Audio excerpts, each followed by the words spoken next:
Okay guys, so in 5 minutes we're going to do a quick look at what we might want to edit with this story for second draft. First thing we notice is the title, which is part of your criteria, and it's called One Immigrant Story of Finding Work, which is pretty general and not very creative. All of them are immigrant stories, so they're all one immigrant story, so we don't really want to call it that.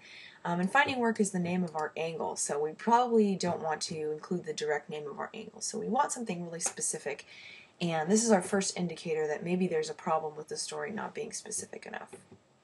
So as we start out, the first thing that I would look at is the lead, and when I'm looking at the lead here, I'm noticing that it's pretty much just facts, and it starts out without anything specific again. It doesn't tell part of the story, it doesn't really give details. It hasn't really been thought about too much, it seems like. So this might be a good nut graph, but probably doesn't work very well for the lead, even though it gives good information. The information that it gives is about the sponsor, and while the sponsorship information is really part of the finding work piece, because this particular immigrant couldn't have found work in the United States if they hadn't had a sponsor, again, it's really generalized. It says that they'd been there for 8 years and agreed to sponsor him. They had to make a certain amount of money per year, but doesn't know what the writer doesn't really know what that amount of money is. So those kinds of specifics are really missing in the research and background. Then we get into the first quotation, and the quotation here is pretty short, and it's really factual, and most factual quotations don't need to be quotations at all. They can just be stated by the author. So in this case, I'd encourage the author just to sort of state the factual part and then come up with a better quotation from the interview, maybe a story or maybe details or something more emotional to include as a direct quotation. We also noticed that the writers made the mistake of using the immigrant's first name instead of the last name, so you want to make sure that you follow the guidelines on that.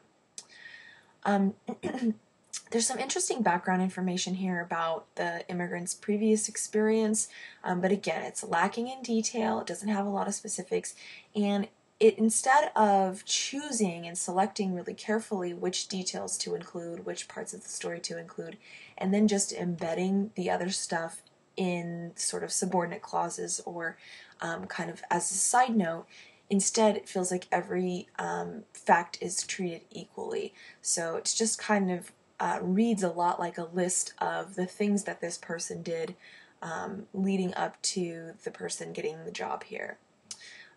We see another mistake in the next paragraph with the embedding of quotations. Remember that in journalistic style you don't embed the quotations into your own writing. It's seen as a bias. So instead you would want to pull out the quotation parts. These things you can just state as facts, but if it were quote worthy, meaning that it was good enough, emotional enough that the person really needed to say it him or herself, then you would want to pull it out into a separate paragraph and a separate quotation. This writer did do a good job of making sure that the paragraphs were broken up into small chunks rather than big old long multi-sentence paragraphs. The next quotation is not too bad, but again, the first name is used, and it's probably not the best quotation that they could use. And then we see this kind of shift here, the talking about adjusting to the culture, people dressing funny, people talking fast, how he didn't understand. Oops, there's a typo. That wasn't intentional. Then all of this stuff about how the person has to preserve his culture, and this stuff is really not relevant to the angle. So a bigger advice I'd give here in editing is that we really want to adhere to what this angle is and have a nice concluding remark at the end that ties it all together. It's not very deep, it doesn't get into the philosophical struggles, it's very superficial telling of this story.